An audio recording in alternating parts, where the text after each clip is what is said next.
É a voz que eu dirijo a minha prece e de manhã já me escutais. Desde cedo eu me preparo para vós e permaneço à vossa espera. Graça e paz, cara amiga, caro amigo que acompanha diariamente a nossa meditação sobre a Palavra de Deus no Santo Evangelho, na liturgia. Estamos no coração do ano litúrgico, estamos chegando, já nos avizinhando do início do Tríduo Pascal. É uma alegria estar com você. Eu sou o Padre José Raimundo dos Santos, eu sou da Diocese de Amargosa, na Bahia, e tenho essa alegria de estar aqui com você. Acabei de voltar daquela tradicional missa que se celebra toda quinta-feira santa pela manhã nas igrejas catedrais ao redor dos seus bispos. Há lugares em que isso não é possível, se antecipa, portanto, a missa do Crisma. Aqui nessa diocese onde eu me encontro, a Diocese de Vitório Vêneto, a celebração foi realizada na manhã desta quinta-feira. Fomos lá para essa diocese, aliás, diocese que vai ter a alegria de no próximo mês de outubro ver canonizado um dos seus bispos, que foi o bispo Albino Luciani, isso mesmo, São João Paulo I. João Paulo I, que vai ser beatificado, Beato João Paulo I, que será beatificado em outubro, foi bispo desta diocese na década de 60, 70, no período do Concílio Vaticano II. Na manhã desta quinta-feira, então, os bispos se reúnem com o seu clero, renovam as promessas feitas na ordenação e consagram os óleos, o óleo dos enfermos, o óleo dos catecúmenos e o óleo do crisma. É interessante que o primeiro dos óleos a ser abençoado é justamente o óleo dos enfermos, que é abençoado ali no momento que aproxima-se a doxologia da oração eucarística, como que para dar uma continuidade, uma ligação da bênção desse óleo. E é justamente aquele óleo com o qual você vai ungir os enfermos, que são esses membros mais frágeis, não firmes, infirmos, quer dizer, não firme, aqueles membros mais debilitados do corpo de Cristo. Nesse dia em que a gente vai celebrar também, celebra a instituição da Eucaristia, a gente lembra esses membros mais fragilizados do corpo de Cristo, é o primeiro dos óleos a ser abençoado. E já o fato de ter uma unção reservada a esses membros frágeis do corpo de Cristo revela o nosso modo de ver o doente, de ver a pessoa fragilizada, de ver a pessoa enferma, alguém que carrega consigo uma unção da parte de Deus, uma bênção da parte de Deus. E esta unção que é dada àquele enfermo, eu acho que dá a nós todos a graça de enxergarmos no sofrimento da pessoa a sua associação à paixão de nosso Senhor Jesus Cristo, ao sofrimento de nosso Senhor Jesus Cristo. Aquilo que o apóstolo Paulo diz, não é? Completo na minha carne aquilo que falta à paixão do Senhor. Portanto, nós vemos a cada irmão sofredor e sofredora com uma missão, digamos assim, que é o seu modo de gestir, de administrar a sua dor em associação a Cristo pelo bem de todo o seu corpo. Não é você quem sofre, não sofre sozinho e não sofre somente para si mesmo e por si mesmo. Pode oferecer a sua vida, a sua labuta, a sua dor pelo bem do inteiro corpo de Cristo. Depois é abençoado o óleo dos catecúmenos, que é o óleo com o qual se unge o peito de quem vai receber o batismo, que é um símbolo da força do próprio Cristo, da força que Cristo dá para quem vai receber o batismo para saber combater o bom combate. Esse óleo com o qual se unge o peito do catecúmeno, né, nos faz lembrar no mundo antigo as lutas que os gladiadores, que os lutadores tinham. Então, estando ungidos, era difícil um poder segurar o outro. Então, essa unção tem um simbolismo de que o mal não pode aderir na gente, que o mal não pode se agarrar na gente. Você recebeu essa unção no dia do seu batismo, essa unção que significa a força de Deus. Mas tem uma coisa muito bonita na oração da bênção desse óleo, que é justamente pedir a Deus para que quem recebe esta unção aprofunde no conhecimento da palavra de Deus, porque a verdadeira unção é unção espiritual. Aquele óleo derramou no peito da gente, depois que a gente chegou em casa, tomou um banho, o óleo vai embora, né? Tira a gordura, tira o sebo do óleo, mas o que deve permanecer é que Deus nos penetra o peito. Não é que nos dá ciência, que nos dá sabedoria, que nos dá habilidade, não é? Porque às vezes para você lutar, quem faz certos esportes marciais, cadê aqui minha querida Jovanda? Tô vendo aqui Jovanda, né? Jovanda, eu conheci Jovanda adolescente e Jovanda fazia judô. E certamente Jovanda, como quem faz essas artes marciais, sabe. Eu tenho aqui também uma outra que está me seguindo, que é muito esportiva, a Aline. Vocês sabem que às vezes a questão não é tanto da força que você tem. Você não usa, você não ganha uma luta porque você é mais forte do que o outro, tem mais músculo do outro. Não, é pela sabedoria, pela agilidade, pela habilidade de usar o corpo, né? Quase como que uma espécie de alavanca. Mesmo quem é magrozinho consegue pegar e dar um golpe muito, muito forte, jogar para cima aquele que é mais pesado do que ele em massa muscular. Por quê? Porque sabe administrar a sua força, sabe usar o seu corpo. Então esse óleo, isso que eu digo nesse conhecimento da palavra de Deus, não é que vai ajuda a gente no combate, não é ajuda também só porque dá mais força física, mais resistência física, não, é porque dá a gente sabedoria, agilidade e habilidade para usar os recursos que a gente tem. E depois vem a unção com o óleo do crisma, que é um óleo que antes de ser abençoado se faz uma mistura. Lembra que a gente essa semana viu Maria em Betânia usando um nardo? Nessa diocese onde eu fui, são usados 2 aromas para misturar com o óleo. Nardo, que vem de Jerusalém, normalmente todo ano alguém traz de Jerusalém, se manda de um mosteiro de Jerusalém esse nardo. Estou até agora sentindo ainda o perfume, não é, que ficou impregnada a catedral. Eu acho bonito quando o bispo vai misturando aquele óleo, fazendo aquelas rodas, o óleo borbulhando lá dentro com o nardo. E depois eles usam também uma essência de óleo de tangerina, que vem de um mosteiro aqui da Calábria. Então a igreja fica cheia desse perfume. A casa, como em Betânia, ficou cheia desse perfume. E isso é o símbolo, porque o óleo do crisma é usado depois para abençoar os altares, para consagrar as colunas das igrejas, é usado na cabeça de quem recebe o batismo, na testa de quem recebe o crisma, na mão de quem é ordenado padre, na cabeça de quem é ordenado bispo.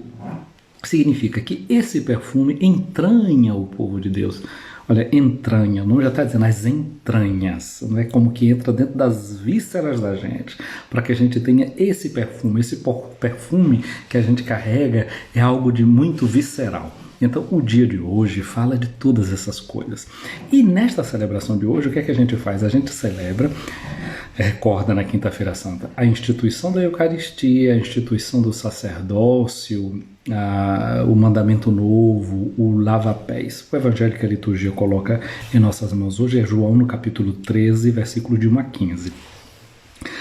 Mas eu gostaria de também meditar o seguinte, não é? Jesus não era sacerdote, ele é apresentado como sumo sacerdote pela carta aos Hebreus, mas no povo de Israel, um sacerdote era alguém que pertencia à tribo de Levi.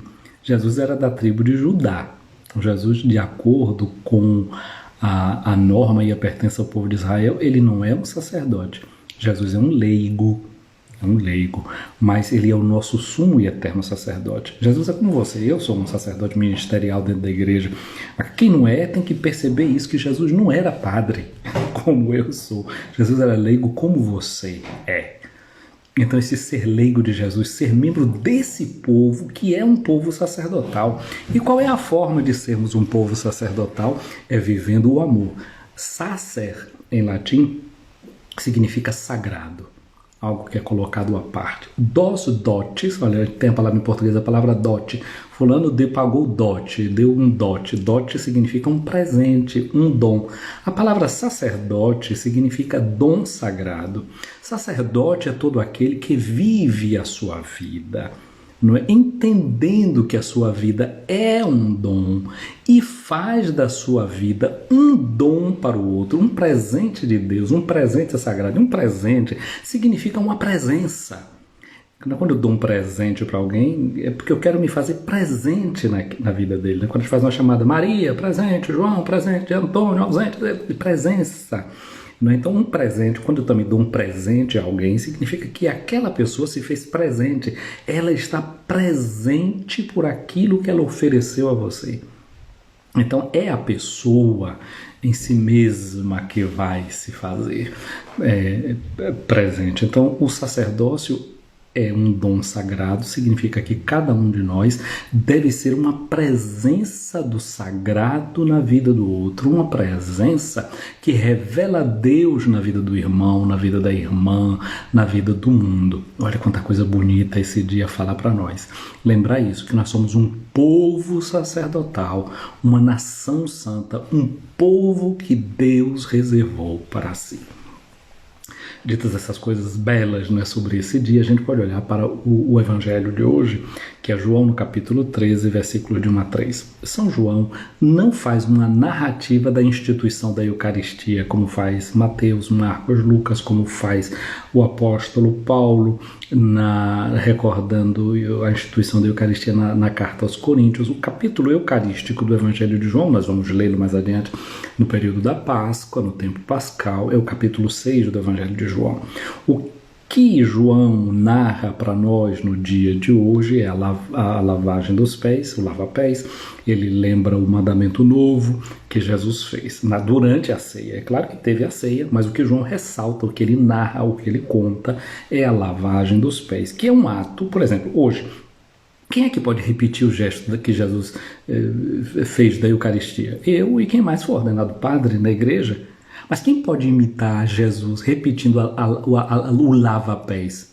Qualquer um de nós, porque todos nós devemos nos tornar como Jesus, servidores e servidoras.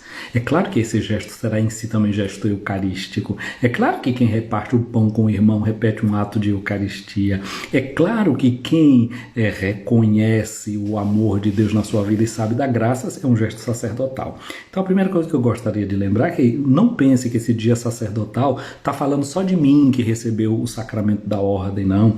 Lembremos que Jesus é um sacerdote leigo, ele faz parte do povo de Deus, ele não era de uma tribo sacerdotal e ele nos fez um povo sacerdotal. Vamos agradecer a Deus pelo dom dos padres que nós temos, mas sem se esquecer que somos povo sacerdotal. É por isso que são benzidos na manhã do dia de hoje o crisma que ungiu você no batismo na sua cabeça, o crisma que ungiu você na sua testa no dia do seu crisma, o crisma que abençoou o altar da sua igreja, as colunas da sua igreja, porque aquela casa é a casa santificada onde mora o povo de Deus. Então, cada um de nós é feito este sacerdote. Então, hoje é dia também de agradecer pelo povo sacerdotal que nós somos, por esse povo que deve espalhar o bom perfume de Cristo em qualquer lugar. Não é? Agora, eu, o ministro sacerdote ministerial, o meu sacerdócio é em função do teu sacerdócio. Deus só me chamou para ser padre por causa de ti, por causa da tua vida, porque você deve encarnar o evangelho. E assim, a minha vida é colocada a serviço da sua. O seu sacerdócio é mais importante do que o meu, porque o meu está ordenado ao seu. Eu sou um instrumento para que você viva o seu sacerdócio. É claro que eu já recebi primeiro, não é, o sacerdócio do batismo também. Então é o meu também, de alguma forma. Mas nós somos servos desse seu ser sacerdote. Olha a beleza disso. Todos nós estamos também, de algum modo, a serviço uns dos outros. É por isso que Jesus dá o exemplo lavando os pés. Então, João quer contar para nós essa cena do lava-pés para que todo mundo veja que pode e deve servir, porque Jesus pede para repetir esse gesto da lavagem dos pés se a gente quiser ser feliz, se a gente quiser entender o que ele fez. Olha só, a cena do evangelho de hoje começa com no capítulo 13, versículos de 1 a 15, começa dizendo assim: antes de celebrar a Páscoa, não é? Antes da festa da Páscoa, Jesus sabia que tinha chegado a sua hora de passar deste mundo para o Pai. Olha que coisa linda, é dito agora. Tendo amado os seus que estavam no mundo amou-os até o fim. Gente, essa é a moldura que enquadra o tríduo pascal. Amou-os até o fim. Amar até o fim significa que amou até o último segundo, amou até o último momento, amou até o último respiro, amou até a última consequência. Deus não faz nada pela metade, ele vai até o fim. A cruz é levada até as últimas consequências. Que coisa linda, que maravilha. Um Deus que não desiste da gente. Lembra o Padre Zezinho com aquela música dele tão linda, né? Um Deus apaixonado mandou o seu recado por meio do seu Filho, e o Filho foi Jesus. Olha que coisa linda. A gente está falando da paixão de Deus. Paixão é uma palavra que significa sofrimento, né? Quando a gente fala da paixão de Jesus, lembra o sofrimento, mas paixão também significa um coração enfogueado, um coração cheio de amor, um coração cheio de ternura. E assim é Deus em relação a você, e assim é Deus em relação a mim, apaixonado. Já falamos aqui, dia desse, lembrando aquela frase do famoso Ovídio, né? Amans quandoque evidetur amens. Os amantes de vez em quando parece que são amentes, são lelé da cuca, são doidos, são malucos. E aí é assim que a gente vê Deus. Nesse gesto imenso de Jesus, nesse gesto de plena doação de Jesus aos seus. Tendo amado os seus que estavam no mundo, amou-os até o fim, até as últimas consequências. E aí estavam todos sentados, né? Comendo a ceia, comendo, bebendo. E São João faz uma nota triste, diz assim: olha, o diabo já tinha posto no coração de Judas, filho de Simão Iscariotes, o propósito de entregar Jesus. A traição já estava ali decidida no coração de Judas. Mas olha, Jesus já tinha tomado a decisão de amar os seus até o fim. É por isso que Jesus pega aquele pão, embebe no molho e dá para Judas. Porque era o gesto que você fazia para aquele convidado mais nobre. Ou seja, Jesus não deixou de amar Judas até o último momento, até o fim, até a última consequência. Ele estava ali presente. Jesus não o via como um traidor, Jesus via como alguém que ele amava e se entregava por ele. Aqui diz que Jesus, nessa ceia, sabendo que Deus tinha colocado tudo em suas mãos e que de Deus ele tinha saído e para Deus ele voltava, Jesus se levanta da mesa, Jesus tira o manto. Esse gesto todo é um gesto cenográfico muito forte que relembra a encarnação de Jesus. Não é que se abaixa, ele tira o manto, tudo aquilo que fala da sua dignidade. Ele amarra uma toalha, põe um avental na cintura, na cintura, joga água numa bacia e vai se ajoelhar diante dos discípulos, que eu olho o gesto que ele se levanta, se ajoelha, ou seja, se abaixa, esvazia-se de sua glória, de mestre, de ensinante, e vai fazer um serviço de escravo. Ora, era normal que quando... o pessoal andava a pé antigamente, né, e o pé ficava todo empoeirado, você vinha na chuva, o pé ficava todo enlameado, e eles comiam assim, sentados, não em cadeiras, mas um encostado no outro, então se lavava os pés, não é para um não tocar na roupa do outro, não sujar a roupa do outro, etc. Essa era a cena. Então, a primeira coisa que fazia era lavar os pés. Todo mundo já tinha lavado os pés, se purificado, mas Jesus quer fazer um gesto que é muito interessante, quer dizer, eles estão já comendo, a ceia já começou, e depois Jesus vai lavar os pés deles. Ou seja, Jesus vai nos purificando ao longo do caminho, ao longo da ceia, ao longo da vida.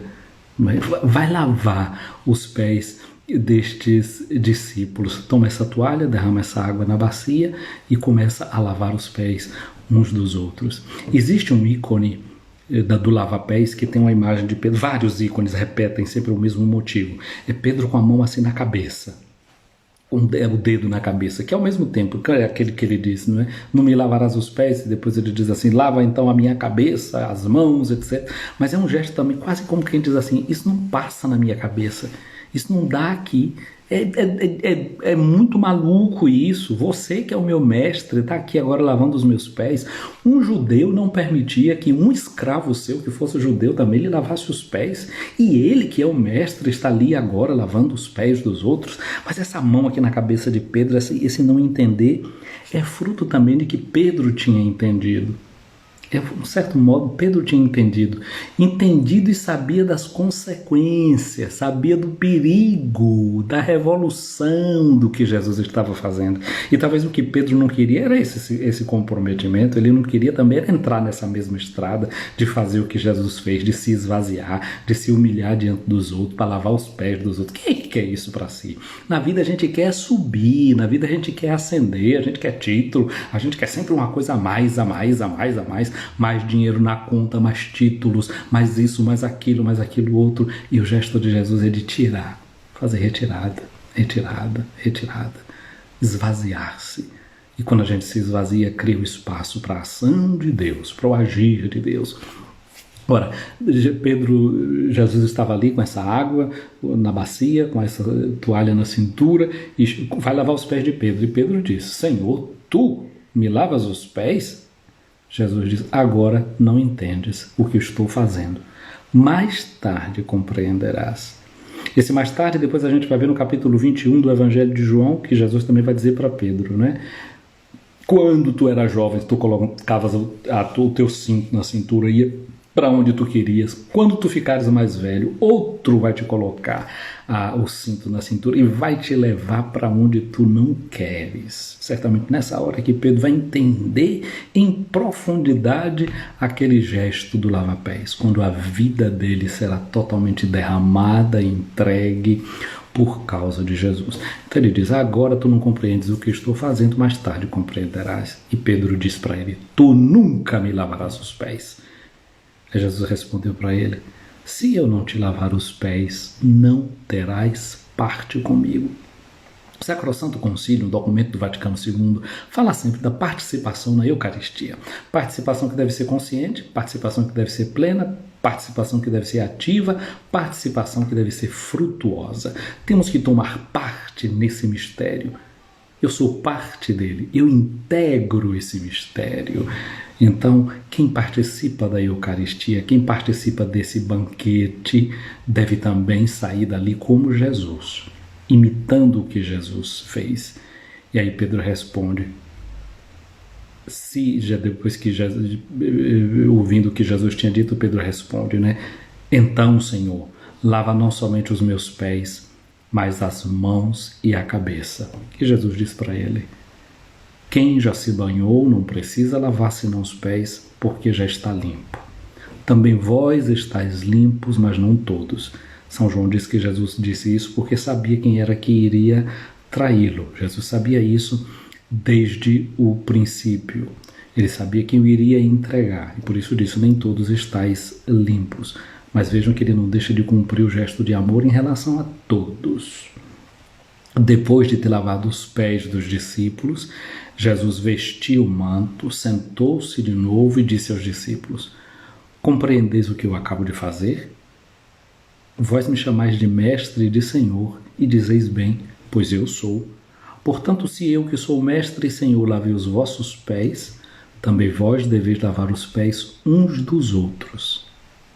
Dei-vos o exemplo, para que façais a mesma coisa. Como eu disse, São João não narra a instituição da Eucaristia, não diz que Jesus pegou o pão e disse tomai e comei, não diz que pegou o cálice e disse tomai e beber, e diz que Jesus tomou uma toalha, uma jarra, uma bacia, lavou os pés e disse: deveis fazer isso, deveis lavar os pés uns dos outros. Em São João, a Páscoa, a Eucaristia é isso, é lavar os pés dos outros, que cada um de nós pode e deve fazer. E como Jesus, né, na instituição da Eucaristia, como contam os outros três evangelistas, diz: fazer isto em memória de mim, aqui no Evangelho segundo São João, diz: dei-vos o exemplo para que façais a mesma coisa. Portanto, minha amiga, meu amigo, nós temos esse exemplo de Jesus para nós. Nós devemos nos tornar a igreja do lava-pés. Nós devemos nos tornar a igreja do chamado avental. Precisamos nos tornar essa igreja do avental e uma igreja de avental. Uma igreja que se faz serva. Há uma pintura que eu acho muito bonita de um padre alemão, Sigurd Kröder. Ele faz uma apresentação do lava-pés, que é essa aqui, vocês estão vendo aqui, né? Essa imagem de Jesus lavando os pés do discípulo. E na medida que Jesus lava os pés do discípulo, eu vou ter que girar um pouco aqui a imagem para vocês poderem ver bem. Olha só o que acontece. Aqui está Pedro, Jesus lavando os pés dele, e Jesus completamente irrigado, olha os pés de Jesus que aparecem, e o rosto de Jesus dentro da bacia. Como que isso aqui está dando um grande exemplo para a gente, né? De que Jesus se revela, o rosto de Jesus se revela, reflete no serviço. Eu estou vendo aqui, participando dessa live, eu vi que entrou aqui o Padre Nilvandro. Eu preguei o retiro de ordenação diaconal do Padre Nilvandro, do diácono Nilvandro. Lembra, né, Nilvandro? Foi lá em Cairu, no convento de Cairu. E eu dei para Nilvandro, em uma das meditações, justamente este ícone de Sigurd Kruder, para fazer a meditação daquilo que ele ia se tornar como diácono. Eu me lembro, como eu disse, essa imagem desta cena, uma casa que não tinha lâmpadas, uma casa que tinha tochas dentro da casa, lamparinas, e aquelas lamparinas acesas naquele ambiente meio escuro, e esse rosto de Jesus refletindo dentro dessa água que foi derramada na bacia. O rosto de Jesus, portanto, se revela na hora que ele se abaixa. O rosto de Jesus se revela na hora que ele se esvazia. Assim também o meu e o seu rosto hão de se revelar em sua qualidade maior, não quando a gente ascende, não quando a gente sobe, mas exatamente quando a gente se esvazia. O Evandro está aqui dizendo que ele lembra assim. Pois é, foi para mim também uma experiência interessante pregar aquele seu retiro e me marca, tanto é que eu me lembro do que fiz e me lembro do que disse. Então, isso serve também para nós nessa memória do dia de hoje, de a gente ativar essas memórias afetivas nossas, as mais profundas. É por isso que o Evangelho de São João abre essa página afetiva, bela, para que a gente suba esse cenáculo. Era uma sala que era numa parte superior, e nessa parte superior da casa é o lugar justamente onde Jesus se abaixa, onde Jesus se reclina, onde Jesus revela o seu rosto ali, na bacia da água do seu serviço. Que a gente possa seguir esse exemplo de Jesus. Eu acho que aqui no Instagram é essa imagem que eu coloquei hoje com a cena do Evangelho. Então vocês entram aqui no meu perfil e vejam que o Evangelho está aí justamente com esta cena. Gente querida, eu quero desejar uma Páscoa feliz para vocês. Os sinos já estão tocando, os meus irmãos padres já estão lá embaixo. Hoje nós seremos 10 aqui no almoço, comemorando esse dia. Já participamos da missa juntos. E agora vamos almoçar juntos e depois cada um vai cuidar da sua missão, atender as confissões, se reunir com a comunidade, fazer os ensaios que são necessários. Eu vou para um lugarzinho mais tarde, às 8 horas da noite daqui, chamado Col Francui, e ali eu vou celebrar a missa da Ceia do Senhor. Amanhã vou estar lá com o povo realizando a Via Sacra. Depois tem outras missas aqui na região. Portanto, rezem por nós, mas rezem também por cada um e cada um de vocês, porque vocês são o povo sacerdotal. Somos um povo sacerdotal. O nosso ministério ordenado só existe por causa desse sacerdócio batismal que você tem, por esse sacerdote que você é. E reze por nós, para que cada dia a gente saiba viver cada vez mais essa dimensão do nosso ministério a favor do ministério de vocês. Não é? E por que eu venho todos os dias aqui, faço uma live, eu mando áudio, não sei o quê? Não é por outra coisa não, porque essa é a minha obrigação. Como padre, eu existo, o meu ministério é para você viver e conhecer sempre cada vez mais essa loucura do amor de Deus. Um beijo no seu coração sacerdotal. Um beijo na sua vida sacerdotal. Entremos nesse mistério do amor de Deus que nos amou até o fim. O Senhor esteja acima de ti para te proteger, à tua frente para te guiar, atrás de ti para te defender, do teu lado para te acompanhar, dentro de ti para te abençoar. Que a bênção de Deus Todo-Poderoso, Pai, Filho e Espírito Santo, desça sobre ti, minha amiga, meu amigo, permaneça para sempre. Amém. Uma feliz experiência do Tríduo Pascal. Até amanhã, se Deus quiser.